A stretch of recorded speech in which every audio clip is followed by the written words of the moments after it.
வணக்கம். நான் தான் உங்கள் அக்கறை ஆரம்பம் பேசுகிறேன். இன்றைக்கி ஒரு குட்டி கதை சொல்ல போகிறேன். ஒரு ஊரில் 2 பெண்கள் இருந்தாங்க. அவங்க நல்ல நண்பர்கள். அவங்க அப்படியே நண்பர்கள் படித்தாங்க. அவங்க காலேஜெல்லாம் முடித்தாங்க. ரொம்ப சந்தோஷமாக இருந்துகிட்டு இருந்தாங்க. அதில் ஒரு பெண்ணுக்கு கல்யாணம் ஏற்பாடு ஆகிடுது.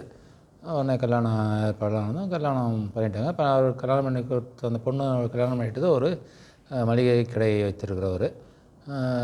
உடனே இன்னொரு பொண்ணு இருந்தாங்க இல்லையா, அவங்க வந்து இன்னும் நீ போய் ஒரு மளிகை கடைக்காரர் கல்யாணம் பண்ணிக்கிற, உனக்கு அதெல்லாம் ஒரு கேவலமாக தெரியலையா அப்படின்ட்டு ஒரு மாதிரி கேவலமாக பேசுனாங்க. மளிகை கடைக்காரர் கல்யாணம் பண்ண இருந்தாலும் அவங்க கடைக்காரனை கல்யாணம் பண்ணிவிட்டு ரொம்ப சந்தோஷமாக ஹாப்பியாக இருந்தாங்க. இவங்க கொஞ்ச நாள் ஆச்சு. இந்த பொண்ணுக்கும் கல்யாணம் ஆச்சு. ஒரு நல்ல வேற ஒரு வேலை செய்கிறவர் வந்து சரியாக ஒரு குடும்பத்தை குடிச்சிட்டு ஒரு பொறுப்பு இல்லாமல் ஏதோ பண்ணிவிட்டு ஒரு குடும்பத்தில் சண்டை சச்சரவுமா அப்படியே இருந்தது. எல்லாத்தையுமே இழந்துட்டு அவங்களுக்கு பொருளாதாரம் ஒன்றுமே இல்லை. அப்போ வந்து ஏற்கனவே அவங்களுடைய தோழி இருக்காங்க இல்லையா, தோழி மளிகை கடைக்கார கல்யாணம் பண்ணிவிட்டு தோழி அவங்கள வந்து பார்க்க வராங்க. உடனே பார்க்க வந்ததும் அந்த பொண்ணு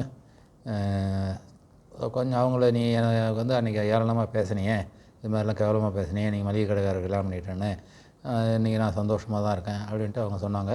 அதுமாதிரி உதவி கேட்டாங்க. உதவியெல்லாம் நான் பண்ண முடியாது, நீ இப்போ என்ன கேவலமாக பேசுனால நீ போ அப்படின்ட்டு கோபமாக பேசுகிறாங்க. உடனே அந்த மளிகை கடைக்காரர் அவங்க மனைவியை சொல்லி இது மாதிரிலாம் பேசக்கூடாது, அவங்க ஒரு இடர்பாடோடு இருக்காங்க, அவங்களுக்கு நம்ம வந்து முடிஞ்ச உதவி பண்ணலாம், இல்லைனா பேசாமல் இருக்கலாம், அவங்கள அதேமாதிரி அவங்க செஞ்ச தப்பை நீங்கள் செய்யக்கூடாது அப்படின்றது. உடனே அந்த பொண்ணும் சரின்ட்டு இது பண்ணாங்க. அப்புறம் அவங்களுக்கு அவங்களால முடிஞ்ச கொஞ்சம் பண உதவியை கொடுத்து பண்ணாங்க. அப்புறம் அவங்க வாழ்க்கையில் கொஞ்சமாக முன்னேறி வந்தாங்க.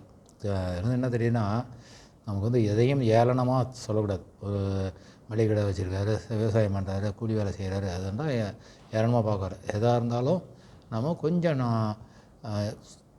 யார் வந்து வாழ்க்கையில் முன்னேறணும்னு துடிப்பாக இருக்காங்களோ அந்த எண்ணம் இருந்தால் போதும். அவங்க என்ன வேலை செய்கிறாங்கன்னு இல்லை, எப்படி செய்கிறாங்க, வாழ்க்கையில் முன்னேறணுன்ற எண்ணம் இருக்கா அப்படி இருந்தால் போதும். அப்போ தான் வாழ்க்கையில் முன்னேற முடியும்ன்றது அந்த கதையின் சுருக்கம். நன்றி, வணக்கம்.